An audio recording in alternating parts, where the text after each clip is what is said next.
to the 5th week of the EZNZ podcast. Time flies. I can't believe this is our 5th time. Time does fly, especially the last hour. We may or may not have set up the meeting room to record this at 9:30. It is now about 10:45. Because I've been doing other things, so I'm very sorry. No, that's okay. But we Things always just happen. Things happen. We're excitable people. We're excitable people, and there's a lot going on. So in this podcast today, of course, we're going to have question of the week as usual, and then we're going to talk about the new April Windows update. It'll be really interesting to see, have you guys heard of it already? Maybe, preempt your answer before we talk about it. So answer that question right now in the comments, get your comment ready to rock. Have you already heard of the April Windows update? Where did you hear about it? We're going to talk about some of the awesome new features that will be available as of the 8th of May, which I know is a little bit ironic being called the April update, but it doesn't come out till May. Yeah, it is ironic. I think just because it was announced in April. Yeah, so I'm excited to talk about it, Hannah. There's so many cool features that I've been waiting for a long time. Absolutely, and as we've talked about Windows 10, the idea is for just to keep getting better, right? So we had the anniversary update, the creators update, the full creators update, and now with this April 2018 update, it's just getting better and better. There's a lot of accessibility things in there that we've been talking about, and we're pretty much just launching straight into talking about the update already when I said we were going to start with something else. So should we put that on hold? We do. I've been struggling people, not to. Excitable people once again. As soon as we get stuck on a topic, off we go. But this question of the week, coming back to our original schedule for the day, our question of the week this week is once again from Mr. J. Stothers. And what a beast. What a beast. And I loved this question. As soon as I saw this, you may see in the comments from last week's podcast, 20 minutes is easily going to go on this question because I think it's such a great and very inspiring question as well. We've talked a lot about accessibility and some of the awesome stuff that Microsoft is doing outside of kind of the Windows, Office, Surface, Xbox realm. So this question is, if you were to submit a project that can better the world in some way using mixed reality in Azure, what would it be? That was a really good question. I spent a lot of time thinking about this question, and I didn't have a solid answer right up until literally like 10 minutes before we actually started filming. So I wasted time for an hour, so you can think about it. She was just buying me time. But I suddenly thought of something that it's really, really cool, and kind of like, how the April update is all about making Windows better. This is something that links to a project that Microsoft already runs.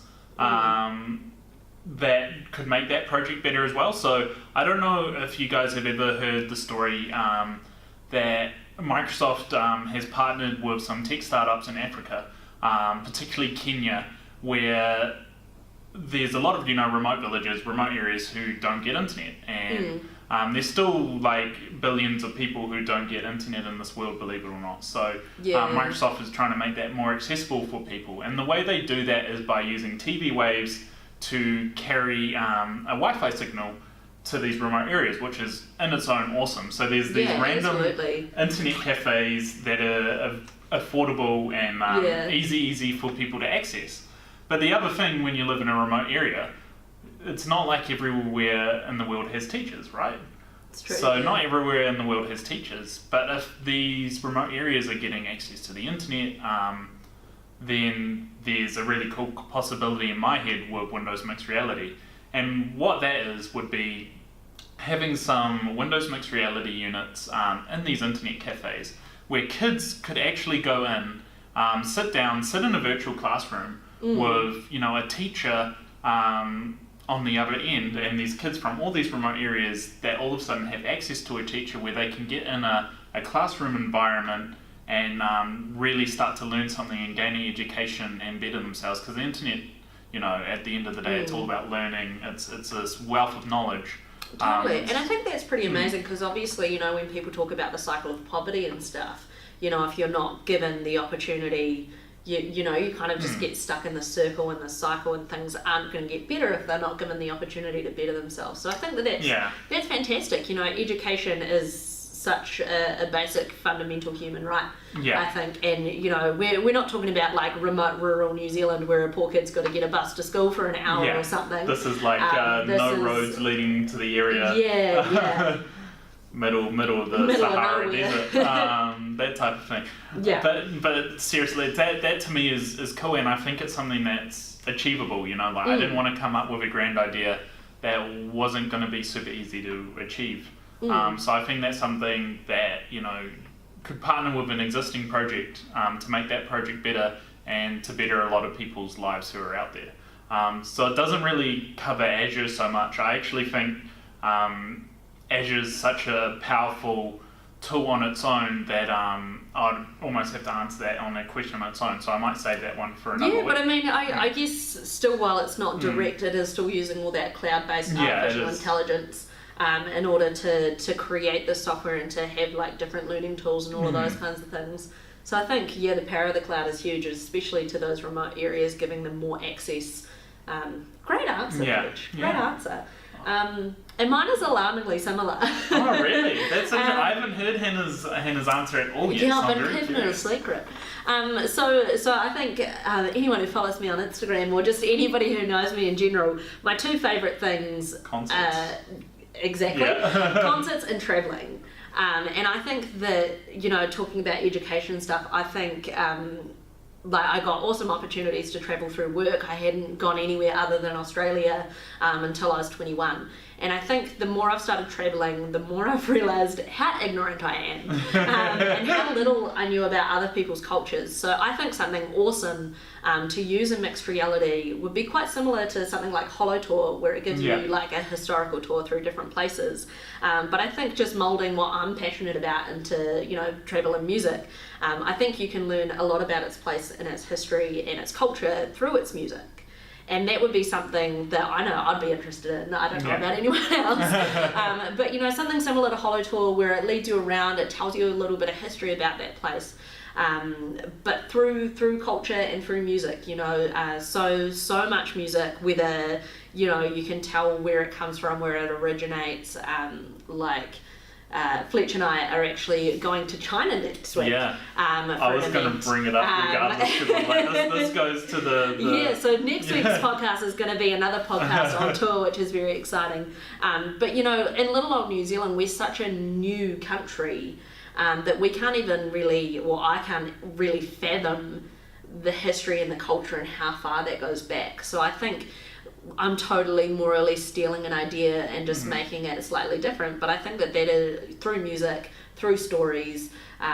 We actually went to an event last week where we encountered an awesome company. So it was called the Pacific Tech Summit, and it was basically encouraging kids from Māori and Pacific backgrounds to get involved in technology and show them what was available as careers and stuff.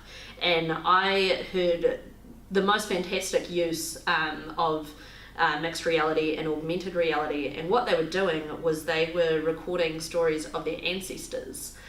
So it was a guy from a Māori tribe, and obviously here in New Zealand we've lost a lot of Māori culture over the years, and we're trying to get it back. And what they were doing was they were creating those stories. So you'd put on a mixed reality or virtual reality or a HoloLens as well. They've developed with HoloLens. You put that on, and someone would rise out of the water and tell you... Like your ancestors would. Yeah, and your ancestors would tell a story of the land, how they founded it, and all of those sorts of things. So I think history is something that both of us are super passionate about, and I think that we can learn so much from what's happened in the past. There's a great... Is it a Winston Churchill quote? I don't know what the quote is. I couldn't tell you yet. I just railroaded myself. I'll save myself and I'll put my awesome little quote in. I'm curious to see what it is now. I was going for the quote and I've just completely forgotten it. I feel like I threw you off then. You stuck me around. I had an awesome history teacher in high school, and she was... I'm a huge fan of Winston Churchill quotes. It's something about those. It's not a Winston Churchill quote. I don't know who, but those who fail to learn history are doomed to repeat it. Yes, I don't know who It's not said Winston it, but Churchill. I think that was totally a lie, and that just set us both off. But I think that that's very true. So I think that finding new ways to learn about the past. I think is very important. So yeah, I would create a project really focusing on telling stories from the past through different mediums, so through things like stories and music, and just encouraging people. Another story from the internet this week. I told you, Jay, I told you this would easily take up at least 20 minutes of our time. But another big story you may have seen has been huge on Twitter. A girl in America wore a traditional Chinese dress as her prom dress. Have you seen this? I haven't. The internet goes wild and everybody gets very offended about things. But this guy came back and said, my culture is not your prom dress. And it turned into this massive argument, and she was basically just saying, hey, I thought it was beautiful, I really admire your culture, I'm sorry if I didn't necessarily know enough about it to wear it. But I think, in this day and age where people can get so offended about things and can be misinformed or ignorant or just, not properly aware of what they're doing, I think we do need new ways to learn how to respect culture, how to learn about history, and to unify people as one. So I think using awesome things like mixed reality and things we can all relate to, I think that'll be a great kind of thing to happen. Cool. And one last note, so when we're going to China, we're going to be very fortunate that we can meet up with DMAC, for those of you who remember. And me and DMAC will do a lot of peer pressuring on Hannah to get her to try some new things. So if you have any suggestions, chuck it in the comments below and we'll absolutely get on that. Thanks, mate. No worries.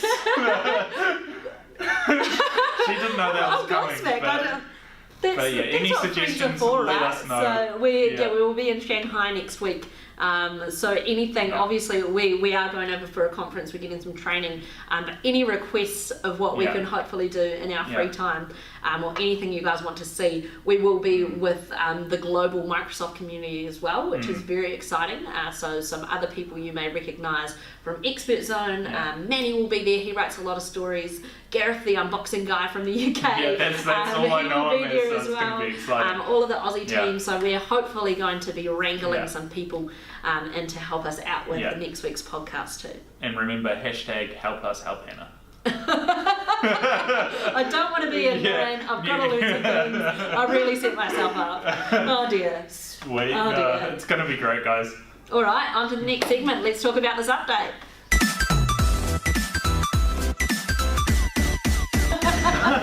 No, it's not a thing. It's not a thing. Let's not peer pressure me, please. Peer pressure isn't okay, except for Hannah. Thanks a lot. I really appreciate it. No very worries. kind of you. All right, but what we're really here for is talking about the April update to Windows. So as we very much got carried away talking at the beginning of the podcast, it will be made public and start rolling out from the 8th of May. So that's very, very soon. So we just wanted to give you guys a heads up of what is coming. There is some great info on this on the Windows blog, which we will link for you guys to check out as well, on all these features that we're talking about. But first up, let's talk about Timeline. Timeline, this is so exciting.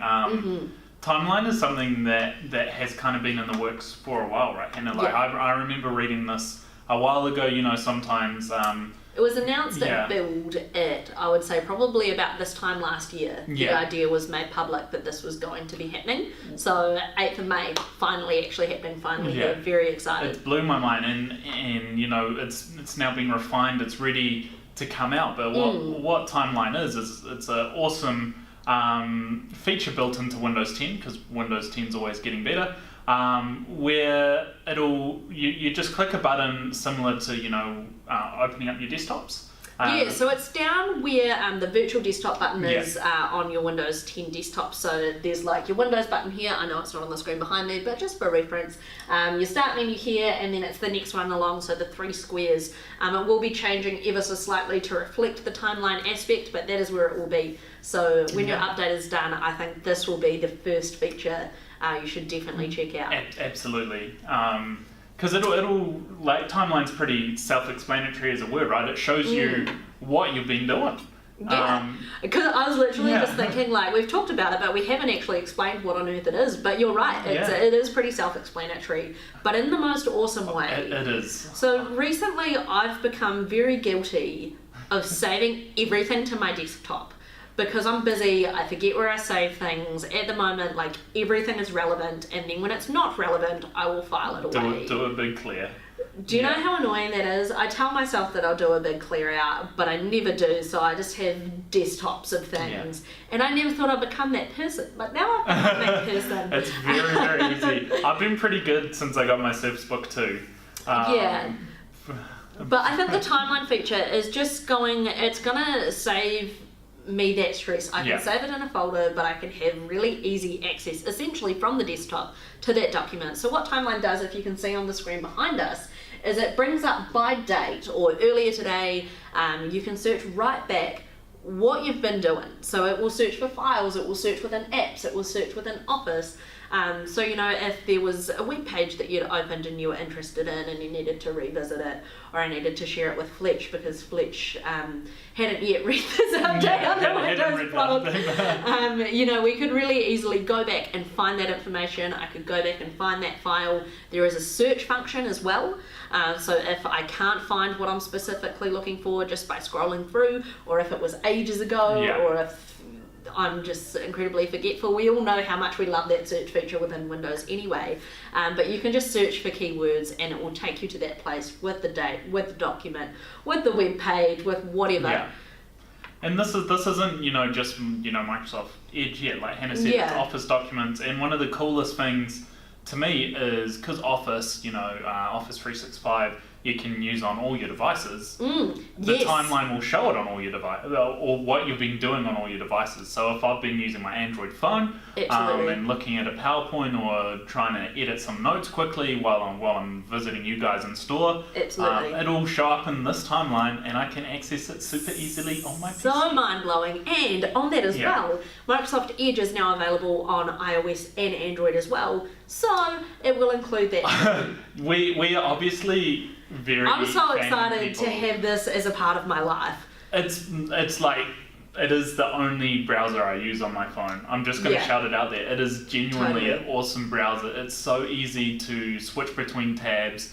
It's so, when you're watching media through Edge, you can access it when you unlock your phone straight away. It'll show you what videos you've been playing on your home screen. Pretty beautiful. I think it's just an awesome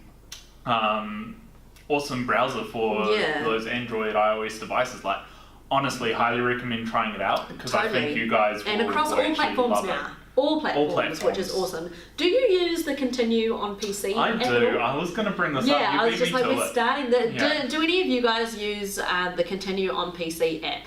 Because if you don't, you should be. It's great. So I don't know, I'm a little bit blind. I do wear glasses some of the time for reading and stuff. But, you know, I'll be scrolling through Facebook on my phone, someone's shared an interesting article, and I'll prefer to read it on my Surface device. Yes. The way Facebook functions, sometimes your timeline won't show the same on either devices. So, you know, so many times I've been like, oh, that seems real interesting. I know on Facebook you can save stuff to come back to later, but I don't utilise all functionality of things properly. But, you know, so I was kind of doing that between devices before, but now using that app, whatever you're doing on, like, my iPhone, I can hit Continue on PC. It will come up with a notification on my Surface. And I can continue there. So the setup for that is super easy. When you install the app, it tells you to pair it to your device. And then, you can set it up super nice and easily. And that's, as we said, across Windows, iOS, and Android as well. So really unifying your experience across any platform. It's so awesome. Like, definitely try it out and try that Edge app on your devices. Yeah, I'm going to need to once again correct myself in a caption if I'm wrong, but I do believe that I have read somewhere within that functionality as well. If you do have your phone paired to your device, it's got I can't remember what it's called. I want to say active lock. It's something very similar to that. I'm going to need to correct myself here and just make sure my information is correct, or just cut this out completely. But it means that if your phone is paired to your device, when you get up and walk away with your phone, if you're away for longer than I think it's about 2 minutes, your device will lock. That's cool. It's something that's very Android. I don't know, is it iOS as well? It's any device that any mobile device that you have paired to your Windows 10 PC. You can tell we use different devices. Because I'm familiar with it from an Android side, because you can use Active Lock on a few different things. Is it Active Lock? Is that what it's called? Well, there is something. I'm going to figure it out, and I'm going to correct myself. But I think that's awesome, because obviously, working in the environment that we do, you are encouraged to lock your PC when you get up and walk away. And we do have... Otherwise, Generation DX will appear on the desktop. There is punishment. We don't have any confidential things really, because obviously Hannah can't keep a secret, so I'm not told anything in advance.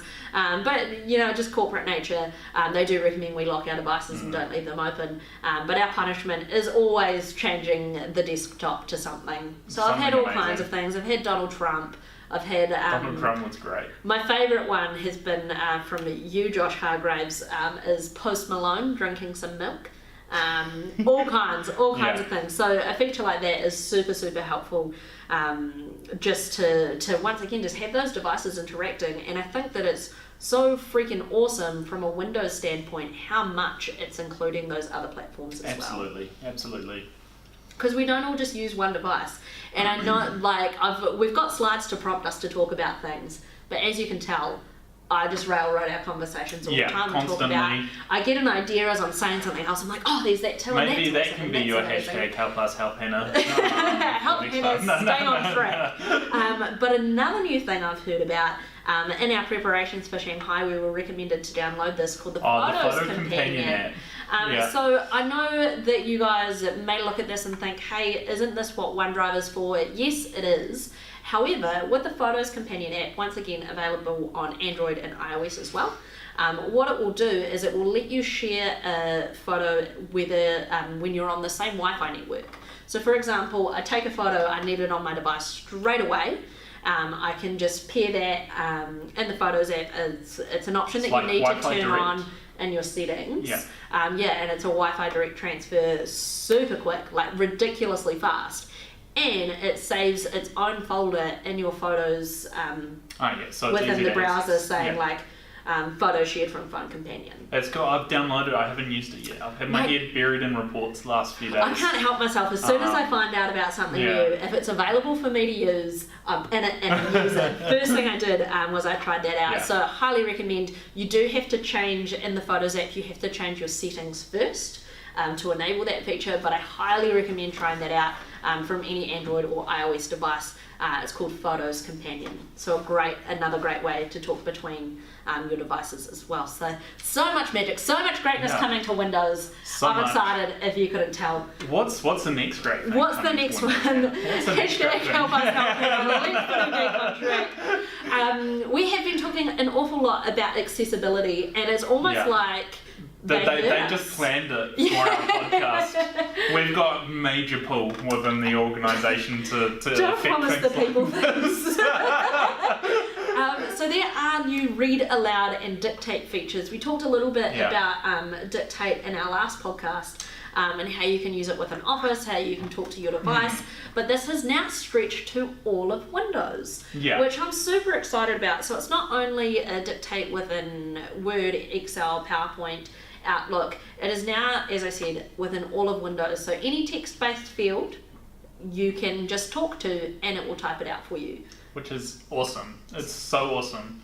So you use that, and this is great because obviously my name's Hannah and it starts with an H, but Windows H is your shortcut to That's going to make it easier. So I didn't click that. That's going to make it so much easier. Super excited, Hannah. Windows H. So that allows you to dictate within any text field within Windows, which is, I think, incredible. And once again, just making everything more accessible and easier to use.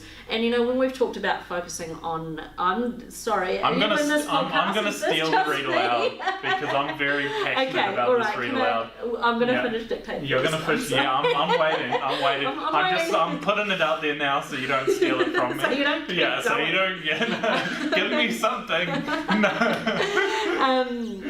I've completely forgot what I was saying now. Dictate. Any field within Windows, focus on customers' abilities, not their disabilities. And we kind of talked about the idea of not all disabilities are permanent. And it can be something so simple as having your hands full, or having a broken arm, or you know, other temporary disabilities. Not, of course, to belittle those permanent disabilities. I don't want to do that at all by adding my privilege into this.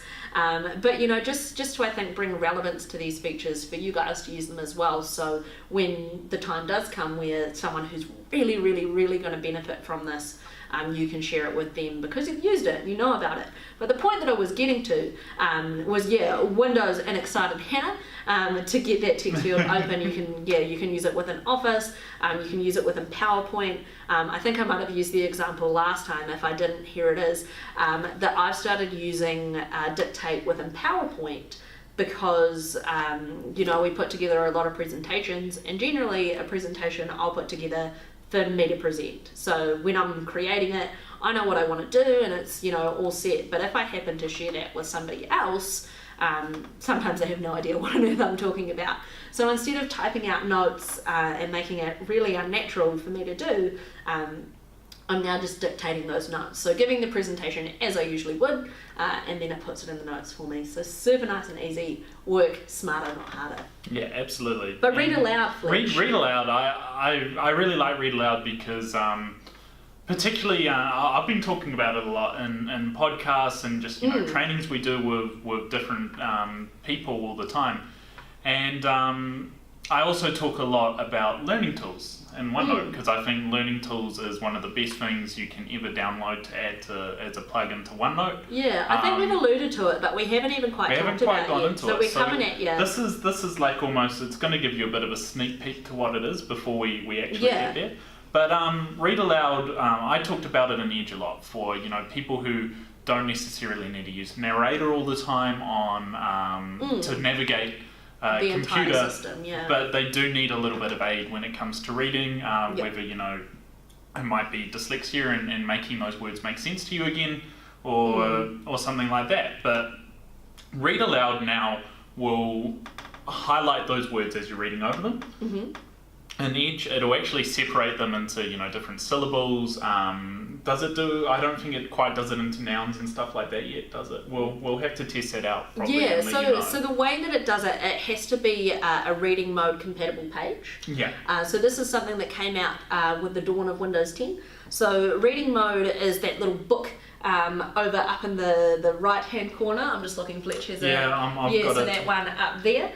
New Zealand Herald's always a good example. New Zealand Herald, let's go there. So if it can flick into reading mode, essentially that will get rid of all of your ads and all of that kind of stuff.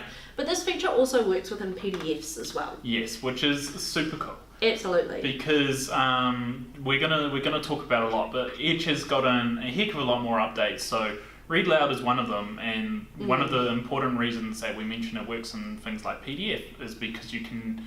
Edge is, you know, the PDF reader for Windows 10, where you can go to sign, where you can go to read things. You can now put it into a reading mode where it fills up the whole page as if it's a book, so you can flip through. Magic. Yeah, so magic. And then you can use read aloud to separate everything. So, you know, to highlight as you're looking through, make it easy to follow, make it easy to understand the words you're reading, to break those syllables up so you can really, you know, it breaks it into a piecemeal so you can understand it easier, so you can process it easier. Absolutely. So it's great for, you know, even just learning at school. People who are learning to read. Yeah, like using it for kids, using it for people, you know, with things like dyslexia. And just, you know, I'm fortunate and I've never struggled with these things. As a kid, I was a terrible speller. I still am. But, you know, just having the opportunity to go through and do it yourself, I think is going to be such a game changer and something incredible for these people, you know, to get their independence and to be able to learn at their own pace and just have those tools available to them to make their lives a little bit easier to navigate around themselves. Absolutely. It's very cool stuff. What's the next one? There's so many, so cool. So many. Some stuff I've been very, very excited about. You're gonna jump in again. So we did allude to learning tools a little bit. We spoke about it I think we've kind of like Are you dropped just it into going to jump in conversation. and talk about Should we, learning tools like- now? Nah, let's do it. It needs a dedication. It does need a It needs a dedicated- dedication. Okay. We'll do it on its own thing. Sorry, Okay, I'm sorry. railroading Hannah. Hashtag help us help Hannah. It needs to be a thing. No, You need to no. just give me a I'm good drilling it right now because I so want you guys to give us stuff for trying Let's to still have information Yeah. to give in these podcasts so we Yeah. can keep doing it.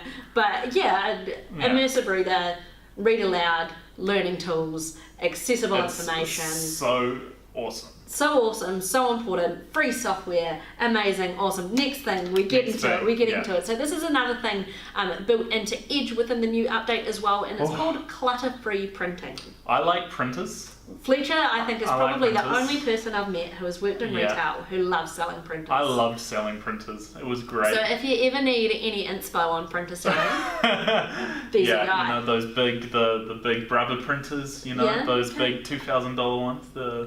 I'm sorry, I'm just plugging it in. You know the page-wide pros from HP. Great things Oof, to sell. So oof. much fun. Okay, do you want to tell us about clutter-free? Oh, clutter-free printing is what Clutter-free everybody printing. wants, right? It is. If for some reason you can't use the power of Windows Ink to achieve what you need to, just got to put that out there because I always do, even though I love selling printers. There's a great new feature called clutter-free printing. So have you ever wanted to print a window, an internet page without all the damn ads, Yeah. without all those extras, and it doesn't have one of those magical print buttons? Because now you can print it without it, and that is with clutter-free printing. So say you want to print out a recipe and it's on a very spammy page, it'll get rid of all that Spammy spam and just print what you want, and it'll detect it automatically, right? So Super awesome. It's super awesome. It's going to save your paper. It's going to save trees, save the world. It's just a great. I don't know if there's a heck of a lot more to really deep dive into it, but I just think that's a great feature. It's super useful, and like yeah. personally, I don't print stuff off that much anymore. None, neither. But for My example, mum does though. Sandy, I'm sure Raywin is a printer. She's not She's actually. not, probably because she's got an RT, right? Yeah, she uses her Surface for a lot of things, but she's currently working on making her workplace paperless. That's They're great. very excited about it, so they've cleared out all of the paper files that they no longer need. I was down visiting my parents in the weekend, they've shredded them all, and they're using it to light their fireplace this winter. That's great. So, don't really know if that's saving the environment, but at least it's being put to good use. But so often when you print, I found this a lot when I was at uni, I studied music, so I print song lyrics frequently. Have you ever been to a song lyrics page? So many I ads, can't so sing much like bam. Rihanna. You print like one A4 sheet and you end up with like 10 bits of paper. That's awesome. Yeah. So just narrowing that down to what you actually need is super awesome, super cool. So we'd love to hear in the comments what kind of features of the new update you guys have heard about and what one of these features you can see yourselves using on the daily as well.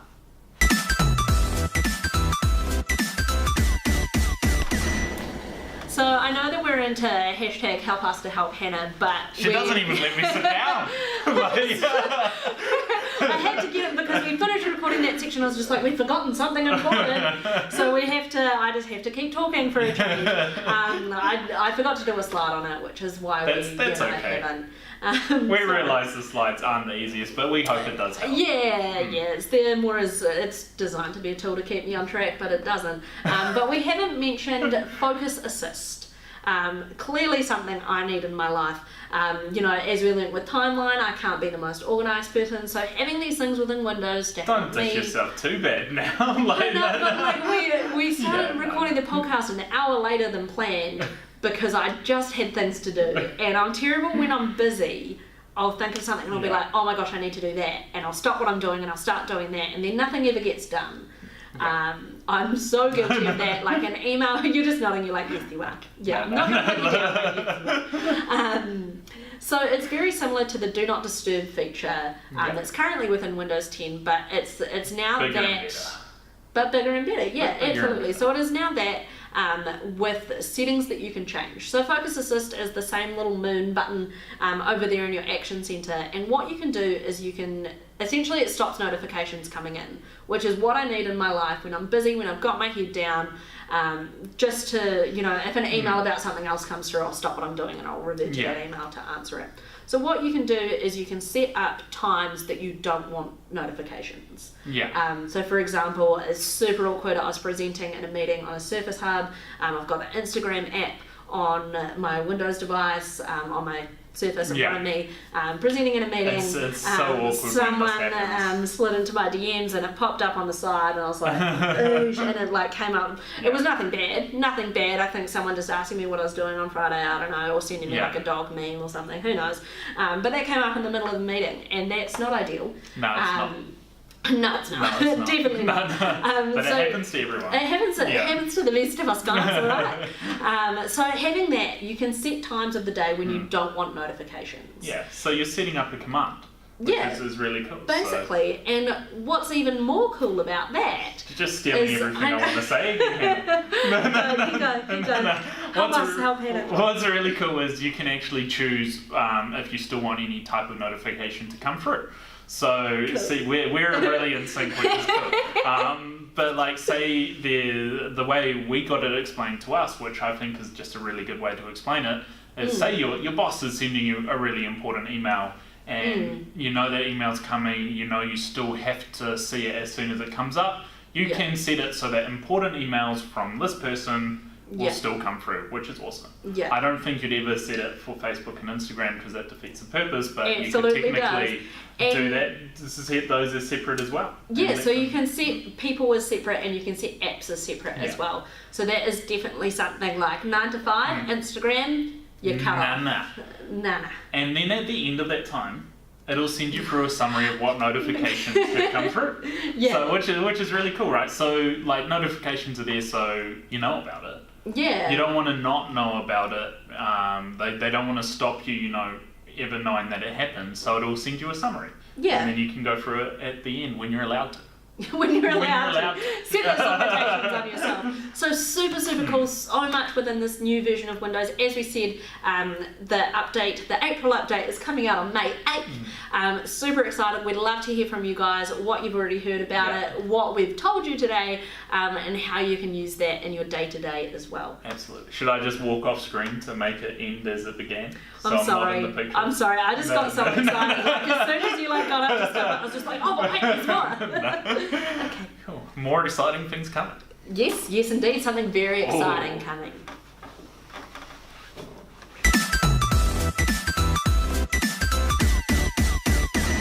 So we said there was something exciting coming, and some of you guys noticed yesterday you picked up on our little hint that we dropped by changing our cover photo on our Facebook page. Super subtle hints. Super subtle hints. I think that we totally mentioned... We did mention it in the last video that we were going to have a week off and that then we were coming back with something else. So we kind of said it's a secret, but it's not really a secret. But you will know nothing. Or everything. We don't know. Like, we sat down to film this and we're like, are we going to tell them everything or nothing? I was just like, nothing. And then here we go. Yeah, then we recorded a scene. Now we're re-recording it.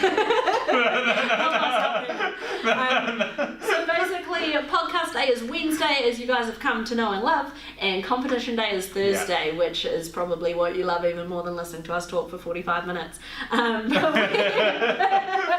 We've listened to your feedback from the last one, and there are now more prizes to give away each and every week. So it will be very similar in that we will direct you to something awesome on Expert Zone, and we'll need you to comment to answer our question on the Facebook page, and we're swagging you up, we're getting you ready. It's been cold. Yeah. Like, not today. Today is very warm. A blast of winter is coming.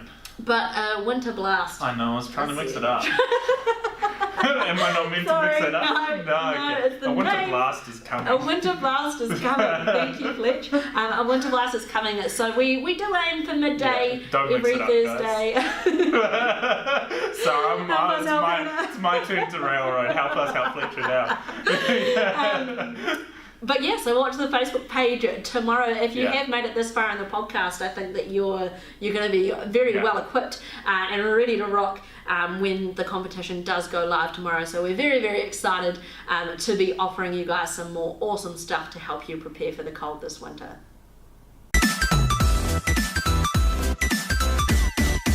you for putting up with us. I feel like today's journey was maybe longer than some of the podcasts, but It's a great journey. I've enjoyed it. Once again, just so much excitement. Yes, every week. I enjoyed this podcast so much. I think that it's just getting better every the week. internet is a great place, and we're obviously nowhere near famous enough for this to be a thing. Yeah. But where they just like clip things of like Shane Dawson is a real classic one where he always starts his videos with, "Hey, what's up, you guys?" Yes, every time, and someone's just put together like a 30-minute video of just him doing that. That's great. So if we're ever famous enough, please don't do that. Yeah. That's super weird. But just of me going, both of us being like, "This was so exciting. We had a great time." If you've learned anything from this podcast, everything's exciting. Everything is awesome. We're hype people. Everything is cool when you're part of a team. Hands down. What a great podcast we've had today, though. I said it again. What a great podcast we've had today. It's been really cool talking about the new April features. I'm super excited. I can't wait till the 8th. Hopefully I can get it straight away. Yeah, absolutely. So the 8th of May, do not forget to check your device for updates. Let us know what you're excited about, what you're going to be using, and what you've already heard about that you're super hyped for and getting to use. And as always, we extend the question of the week to you, which is, what kind of project would you submit? It's not entirely the wording that we used at the beginning, but what kind of project would you submit using mixed reality in Azure to better the world in some way? I'd love to hear some of you guys answer that question, because I think it's such a great one. So Absolutely. And we're telling you to post in the comments all the time. I'm talking over Hannah now. But yeah, post that in the comments. I genuinely would love to see what some of you guys' ideas are. Absolutely, because technology is such an awesome thing, which is better together. The more we get to talk about these things, I think the more we realise how much is out there, how much is available, and obviously we have our thought process on it, and it's so interesting hearing other people's thought processes on it as well, and having this cool environment where we can interact with you guys and all learn together and be better together and use technology as a cool aid. Definitely. Just a bit of cheese to end on there.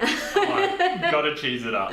Gotta cheese it up. Alright guys, thank you so much for joining us as always, and we will see you again next week from Shanghai. How exciting. Shanghai, hashtag help us help Hannah.